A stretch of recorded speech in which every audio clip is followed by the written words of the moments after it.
Salam tegang pemirsa, pendengar setia malam Jumat Kliwon. Jangan lupa subscribe, like, komen, dan share agar banyak orang yang bisa mendengarkan kejadian-kejadian mistik di daerah Pajampangan. Ingat, saat mendengarkan cerita malam Jumat Kliwon ini, pastikan mendengarkannya malam hari. Matikan lampu, gunakan headset, dan tutup mata agar kejadian yang kami alami dapat Anda rasakan sepenuhnya. Pastikan tidak ada orang yang menemani. Selamat mendengarkan.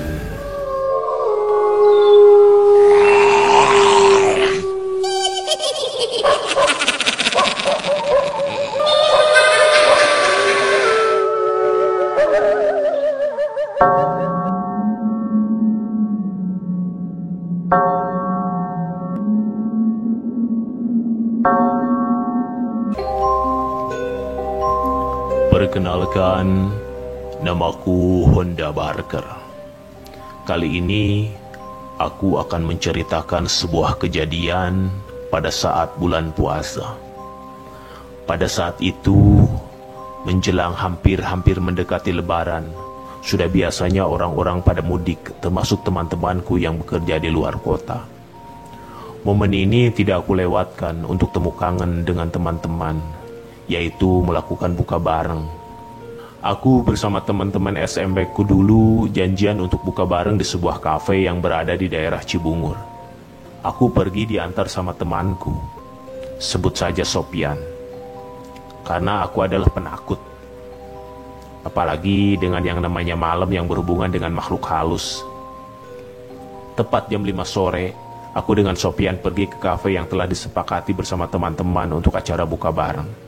Kurang lebih 30 menit waktu yang dibutuhkan untuk sampai ke kafe tersebut. Dari arah rumahku yang berlokasi di daerah Cikangkung arah ujung Genteng. 1, 2, 3 temanku mulai berdatangan dan kita ngobrol asik, ketawa, cerita kesana kemari. Hingga tak terasa waktu pun terus berjalan dan hampir menunjukkan pukul 10 malam. Yang artinya kafe akan segera tutup. Kami pun segera membubarkan diri untuk pulang ke rumah masing-masing. Setelah semua pamit, hingga akhirnya aku sama Sopian pun mulai pulang. Kali ini Sopian yang membawa motor, karena aku rasa dibonceng cukup nyaman. Kami mulai perjalanan. Pada saat itu ternyata turun hujan, tapi hanya rintik-rintik, yang mengakibatkan jalanan aspal terasa sangat licin. Yan, tong mangprang teingnya mawana power anjing, kataku. Oke, kata Sopian pendek saja. Melintasi jalan dengan pelan terasa dingin begitu mencekam pada waktu yang masih menunjukkan jam 10:30 malam. Aku baru ingat, malam ini adalah malam Jumat.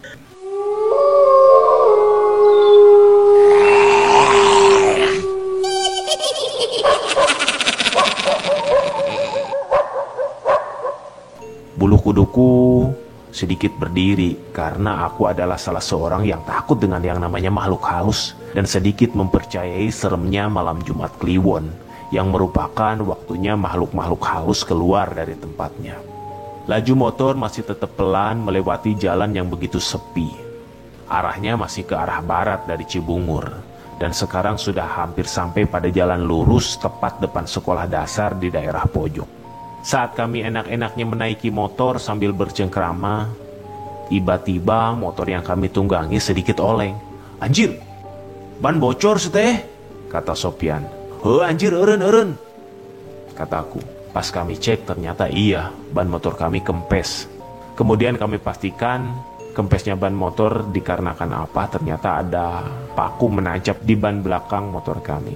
Sial anjing, kataku. Dorong we lah bisi parah lamun dipake mah orang neangan tambal ban heula, kata Sopian. Tanpa banyak debat aku langsung mendorongnya. Sudah belasan meter kami mendorong. Kami melewati sebuah jalanan gelap yang kalau siang jalan tersebut dekat sebuah pom bensin, yang kalau malam pom bensin tersebut tutup. Lumayan capek juga dan masih belum menemukan tukang tambal ban. Padahal waktu sudah menunjukkan jam 11. Karena kami capek, kami memutuskan untuk berhenti sejenak, sekedar menyulut rokok dekat pom bensin yang sudah tutup, tapi lampunya tetap menyala untuk menerangi kami yang sedang berhenti. Kami membelokkan motor untuk berhenti di pom bensin tersebut karena berada di sebelah kanan seberang jalan. Kami rasa di sini cukup aman dan ada cahaya, sekalipun ada yang lewat bisa kelihatan menurut kami. Sambil ngerokok, kami terus saja berbicara hingga tak terasa waktu menunjukkan pukul 11.30. Rokok sudah habis dan kami siap-siap untuk mendorong motor lagi. Tapi sebelum memulai perjalanan lagi, tiba-tiba ada anak remaja memakai baju death metal warna hitam dan celana jeans hitam jalan tertatih-tatih menghampiri kami.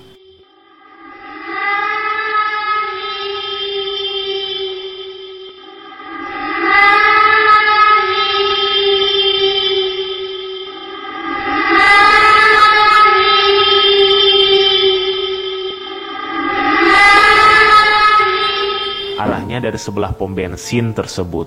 Padahal kami rasa tadi tak ada satu orang pun di sana. Kami pikir, oh mungkin karyawan yang jaga pom bensin tersebut. Anak remaja tersebut manggil, "Ah, namut korek." Kemudian kami berikan, "Nih," kataku, sambil memberikan korek, sepertinya untuk menyalakan rokok dia. "Cep, kunaon eta suku bet ketihan gitu?" kataku sambil mengarahkan pandangan ke kaki yang terlihat agak berdarah. Pantas saja jalannya tertatih-tatih. Tapi sepertinya anak remaja tersebut tidak merasakan ada yang sakit pada bagian kaki, dan dia menikmati kepulan asap rokok yang keluar dari mulutnya. "Ah, teu kunaon, jawabnya. "Tapi eta getihan, Cep, labulin," kataku memastikan. "Mun tuh sareng rerencangan," sambil dia menunjuk ke arah pom bensin, tapi aku tidak melihat siapapun di arah yang dia tunjuk. Tak banyak bicara, kami dengan Sopyan melanjutkan mendorong motor untuk menambal ban. Tak jauh dari sana, ternyata ada tukang tambal ban yang masih buka. "Mang, nambal deh," kataku. "Iya, Cep, sok mangga," kata si Amang, tukang tambal ban. Kemudian Sopyan memparkirkan motor untuk mempermudah si Mang menambal ban motor. "Di mana, Cep, ya bocorna?" kata si Amang tambal ban bertanya kepada kami. "Ti SD, Mang," jawabku. "Didorong nepi ka dieu?" kata si Mang sepertinya agak sedikit heran. "Iya, Mang." "Nah gitu, jauhnya." Si Mang hanya bisa diam dan cuma melihat ke arah kami berdua. Setelah selesai, celetuk si Mang bilang, "Untung aja, Cep, pelannya nyandak motorna. Cikeneh bieu eta aya budak labuh duaan, cenah mah tarik mau motorna, oleng dipengparkeun ka belah kiri ka pom bensin, cenah dengar pom, tapi budak nama teu kasalametkeun da kagusur motor. Nu hiji bocor sirahna dibawa ka Jampang cenah, aya nu hiji deui mah langsung di tempat," cek si Mang. Di saat itu pula, aku dan Sopyan bertatap-tatapan, dan bulu kuduk kami mulai berdiri. Waktu sudah menunjukkan jam 12.15, dan kami harus melanjutkan perjalanan. Di tengah perjalanan, kami hanya diam menikmati keheningan malam, tapi di pikiranku hanya terbayang sosok yang meminjam korek tadi dengan kaki yang berdarah di pom bensin. Kami pikir, jangan-jangan... Kali ini Sopyan mengendari motor dengan laju yang sedikit kencang, dan tidak terasa sudah sampai di belokan depan salah satu komplek Auri di Cibalingbing. Karena agak menikung, Sopyan sedikit mengerem dan melihat situasi, kemudian tancap gas lagi. Pada saat sudah sampai pada tempat jualan buah, entah kenapa tukang jualan buah itu sudah tutup warungnya. Dan di seberangnya juga biasanya suka ada yang nongkrong-nongkrong, tapi saat ini sudah sepi.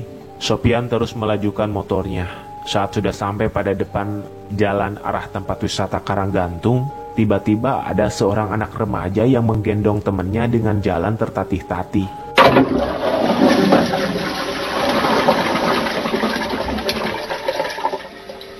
Kami hanya menoleh sebentar ke arah mereka, dan Sopyan langsung tancap gas meninggalkan anak tersebut sambil bilang, "Lur, siga budak nu tadi, euy." "Heueuh anjing," jawabku. Aku pun langsung mengiyakan. Ini sangat aneh sekali. Anak yang tadi meminjam korek dengan pakaian kaos death metal berwarna hitam dan celana jeans hitam dengan darah di kakinya, jalan yang tertatih-tatih menggendong temannya bisa melampaui jalan kami cukup jauh. Padahal kami memakai motor. Tak selang berapa lama, ketika kami sudah sampai pada mulut jembatan Cikarang, sosok tersebut sudah ada lagi di jembatan. Kali ini dia tidak sedang jalan, tapi sedang berdiri mengarah ke jalan raya, dan kami pun dengan jelas melihat mereka berdua.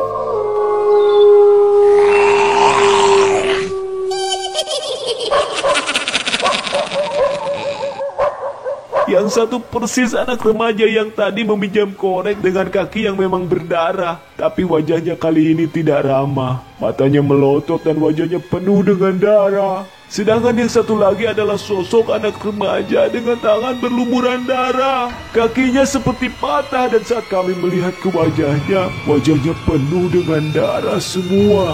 Tapi anak remaja yang satu ini matanya tertutup dan terlihat luka pada bagian jidatnya. Alih-alih kami menganggap sosok anak remaja yang kedua ini lemah lunglai, tapi dia sepertinya bergumam, "Ah, tulungan, ah." Tapi alih-alih aku ingin menolong karena takut, Sopyan malah tancap gas. Namun motor sepertinya tidak melaju jauh. Pas aku lihat ke bagian belakang, kedua sosok tersebut memegang bagasi bagian belakang untuk menarik dan mengangkat motor yang kami pakai sambil bergerak.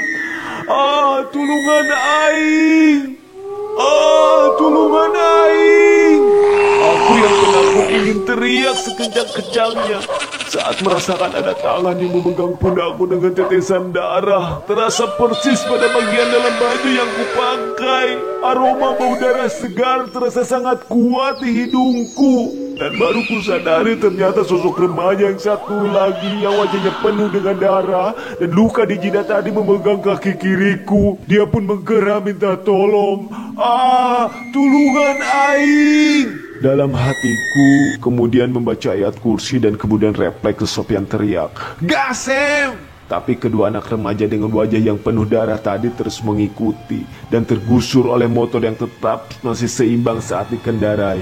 Hingga akhirnya Sopyan memencet klakson 3 kali dan tiba-tiba sosok tersebut langsung lenyap. Motor pun melaju melewati jembatan, kemudian belok ke sebelah kanan. Sudah sampai belokan yang terakhir, tepat di sebelah kanan, ada sebuah bengkel yang masih banyak anak muda di sana ternyata.